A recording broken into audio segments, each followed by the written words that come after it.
உன்னை தோக்க வச்சிருவாங்களு பயப்படுறியா நீ? நரிகள் கூட்டமோ உன் மனசுல நம்பிக்கை இல்ல? வழி கிடக்குது. இங்க வாய்ப்புன்றது நம்மளுக்கு அவ்வளவு சீக்கிரம் கச்சிறது கிடையாது. குருதி ஆட்டமோ இது நம்ம ஆட்டம். காட்டில் நடக்குது. நீ ஏறி யார் ரகமில்ல, அது நம்ம காலம் பாத்துக்கலாம். படைகள் 100 வந்து போதவில்லையே.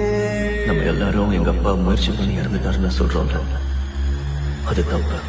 தடுக்க வந்த பகையும் வெல்லவில்லை. என் அப்பா இறந்து போயிடுவேன் தெரிஞ்சேதான் முயற்சி பண்ணிருக்காரு. போர்